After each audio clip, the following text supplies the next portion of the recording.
قرآن مجید کو سمجھنے کے لیے ایک بات سمجھ لیتے ہیں، جیسے یہ دنیا کی کتابوں کی طرح نہیں ہے۔ جس طرح آپ کوئی بھی کتاب لیتے ہیں، فزکس ہو، اردو ہو، میتھ ہو، کچھ بھی ہو، اس میں اسی کے بارے میں ہی ساری بات ہوتی ہے۔ جیسے اردو میں اگر قائد اعظم کے اوپر آپ بات کر رہے ہیں تو ساری بات جو ہوگی وہ کہاں پیدا ہوئے، کہاں رہے، کہاں تعلیم حاصل کی رہے، کہاں انہوں نے اپنی زندگی گزاری اور کہاں وہ انتقال کر گئے، اس طرح ذکر ہوتا ہے۔ لیکن قرآن مجید کے جو مضامین ہیں وہ بالکل چیز ہے۔ قرآن مجید عام کتابوں کی طرح کتاب نہیں ہے، اس میں کچھ ٹاپکس ہیں جن کو ڈسکس کیا گیا ہے بار بار اور الگ الگ طریقے سے، جس میں ایک ٹاپک جس کے اوپر آئے گا وہ ہے تمہارا خدا کون ہے، جس نے یہ کتاب بھیجی ہے، توحید کا ذکر آئے گا، اور مختلف طریقے سے اللہ تعالیٰ نے ہر طرح سے مثالیں دے کے ہر طریقے سے توحید کا بتایا۔ پھر اللہ سبحانہ و تعالیٰ قرآن مجید میں بتاتے ہیں کہ رسول کون ہے۔ رسول وہ ہیں جو اللہ سبحانہ و تعالیٰ نے ہر دور میں، ہر دور کے لوگوں کے لیے اللہ سبحانہ و تعالیٰ نے انبیاء کو بھیجے۔ آدم سے لے کے نبی اکرم صلی اللہ علیہ وآلہ وسلم تک اللہ سبحانہ و تعالیٰ نے انبیاء کو بھیجا،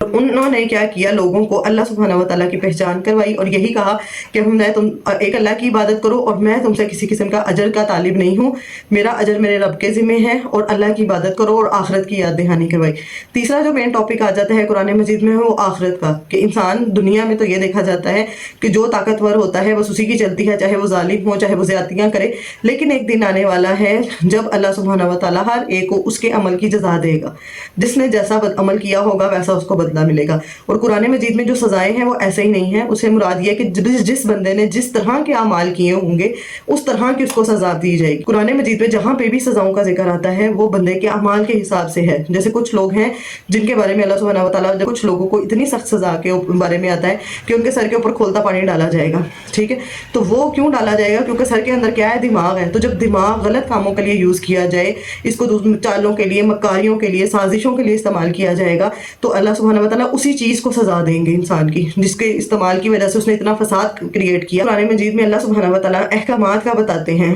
ہر دور میں اللہ تعالیٰ نے نبی صلی اللہ علیہ وآلہ وسلم سے پہلے ہر دور میں اللہ تعالیٰ نے نبی بھیجے، کتاب بھیجی اور ان کو سمجھایا۔ جب ان لوگوں نے اس کتاب کی قدر نہیں کی تو اللہ تعالیٰ نے ان سے لے کر دوسرے لوگوں کو دے دیا۔ جیسے بنی اسرائیل کا اس قرآن میں ذکر آتا ہے کہ اللہ سبحانہ و تعالیٰ نے ان کو چنا، ان کو کتاب دی، ان میں نبی آئے، جب انہوں نے اس کتاب کی قدر نہیں کی، اور قرآن کہتا ہے ان کی مثال ایسے ہے جیسے گدھے کی مثال ہو، اور گدھے کے اوپر کتابیں لدی ہوں، اس کو معلوم نہیں ہے، اس نے بس بوجھ اٹھایا ہوا ہے اس کتاب کا، اور اس کو معلوم نہیں کہ اندر کیا لکھا ہوا ہے۔ تو جب انہوں نے اس کتاب کی قدر نہیں کی، ٹھیک ہے، تو اللہ سبحانہ و تعالیٰ نے ان سے یہ چیز لے کر امت مسلمہ کو دے دی، نبی صلی اللہ علیہ وآلہ وسلم اور ان کی امت کو یہ چیز عطا کی گئی۔ اب اس کے بعد اگر ہم بھی قدر نہیں کریں گے تو قرآن تو نہیں بدلے گا، قرآن یہی رہے گا، نبی صلی اللہ علیہ وآلہ وسلم آخری نبی رہیں گے، لیکن اللہ سبحانہ و تعالیٰ یہ کام ہم سے لے کر کسی اور قوم کو دے دے گا جو اللہ تعالیٰ کہتے ہیں جو تمہارے جیسے نہیں ہوں گے۔ اس میں جو نمبر 4 میں آ جاتا ہے وہ کیا ہے، احکامات آ جاتے ہیں، کے بارے میں روزہ، حج، زکوٰۃ، عدت، طلاق، نکاح، سارے معاملات کی ڈیٹیل، وراثت میں کیسے تقسیم کرنا ہے، سب ڈیٹیل کہاں اللہ سبحانہ و تعالیٰ نے قرآن مجید میں سمجھائی ہے۔ 5 یہاں پہ اللہ سبحانہ و تعالیٰ انسان کا تزکیہ کرتے ہیں قرآن مجید میں، اور اس کو سب سے پہلے بتایا جاتا ہے کہ تمہارا ایک دشمن ہے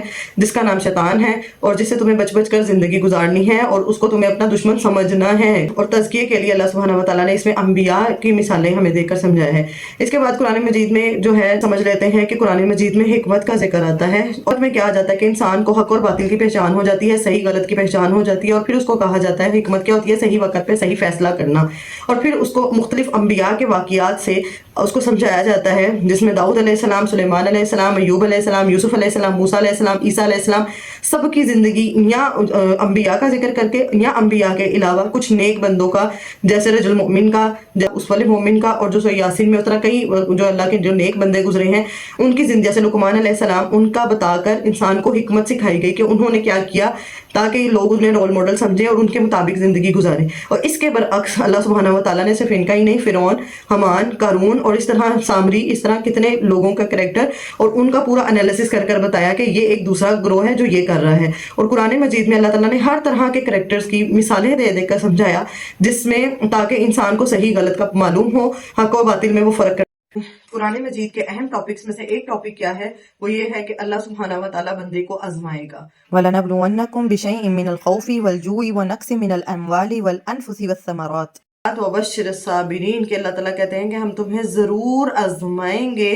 جان مال کے نقصان سے، پھلوں کی کمی سے، وَلَنَبْلُوَنَّكُمْ مِنَ الْخَوْفِ سے، بھوک سے، جان مال کی کمی سے، اور محنتوں کا جو آپ نے اتنی محنت کی ان کے ضائع ہو جانے سے ہم تمہیں آزمائیں گے۔ اور یہ قرآن مجید کے اہم مضامین میں سے ایک ہے کہ اللہ سبحانہ و تعالیٰ نے آدم علیہ السلام سے لے کے آخری انسان، آخری نبی صلی اللہ علیہ وسلم، اور نبی صلی اللہ علیہ وسلم سے لے کے آخری انسان جو اس دنیا میں آئے گا، اس تک اللہ سبحانہ وتعالیٰ نے ہر بندے کی آزمائش کرنی ہے، اور آزمائش کیا ہے؟ بار بار قرآن میں اللہ تعالیٰ بتاتے ہیں کہ ہم نے داؤد کو آزمایا، سلیمان علیہ السلام کو آزمایا، تو انہوں نے کیا کیا؟ صحابہ کرام علیہ السلام، ان کا ذکر کیا گیا کہ ان کو اللہ سبحانہ وتعالیٰ نے آزمایا۔ مختلف قرآن مجید میں جنگوں کا ذکر آتا ہے، جس میں سے احد اور جو بدر کی جنگ ہے وہ مسلمانوں نے لڑی، لیکن باقی جنگیں ہیں، چاہے وہ خندق ہو چاہے وہ تبوک ہو، وہ دراصل اس لیے تھی کہ تاکہ مومن اور منافق الگ کیے جائیں۔ تو آزمائش کا اصل مقصد یہ ہوتا ہے کہ انسان کے اوپر جب آزمائش آتی ہے، دعوے سب بہت بڑے بڑے کر لیتے ہیں، لیکن جیسے ہی آزمائش آتی ہے تب انسان کی اصلیت سامنے آ جاتی ہے۔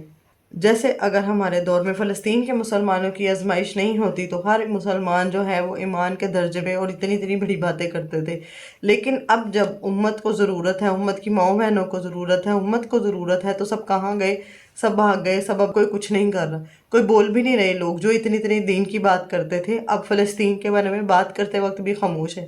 کیونکہ یہی رویہ ہوتا ہے، یہی چیز قرآن ہمیں سمجھاتا ہے کہ جب آزمائش آتی ہے، جب انسان کو آزمایا جاتا ہے تو تب انسان کی اصلیت سامنے آتی ہے۔ قرآن میں اللہ سبحانہ وتعالیٰ بتاتے ہیں کہ جب تک جنگ نہیں مسلط کی گئی تھی تب یہ کہتے تھے کہ ہم جنگ مسلط ہوں، ہم ان کا دشمنوں کو قتل کریں اور ان کو بتائیں کہ ہم کیا چیزیں ہیں، اور جب جنگ مسلط کی گئی تو تم بیٹھے رہنے والوں میں سے ہو گئے، تم نے اٹھ کے پہلے تو تم اتنے دعوے کرتے تھے کہ ہم چھوڑیں گے نہیں دشمن کو، ہم تو ضرور لڑیں گے، جب تمہارے سامنے آزمائش کی صورت میں وہ چیز آ جاتی ہے تو تم لوگ بیٹھ جاتے ہو۔ تو یہی قرآن مجید کا ایک اہم ترین مضمون ہے کہ اللہ سبحانہ وتعالیٰ تمہیں ضرور آزمائے گا۔ جس کو اللہ سبحانہ وتعالیٰ نے بے پناہ دنیا دے دی، اس کی بھی آزمائش ہے قارون کی طرح، ٹھیک ہے؟ اس کو اتنا زیادہ نوازا گیا، لیکن اس کے بعد اس کا کیا عمل تھا، ٹھیک ہے؟ یا سلیمان علیہ السلام کی طرح کہ جن کو اللہ سبحانہ وتعالیٰ نے اتنا زیادہ نوازا تو ان کا کیا طرز عمل تھا، یا ذوالقرنین کا کیا طرز عمل تھا۔ تو آزمائش تو ہر حال میں، اگر تمہیں اللہ تعالیٰ نے صحت دی تو بھی آزمائش ہے، صحت نہیں دی، بیماری آ گئی تو بھی آزمائش ہے، اگر مال دیا تو بھی آزمائش ہے، اور اگر مال چھن گیا، کچھ بھی نہیں ہے تمہارے پاس، تو بھی آزمائش ہے کہ تم کیا کرتے ہو۔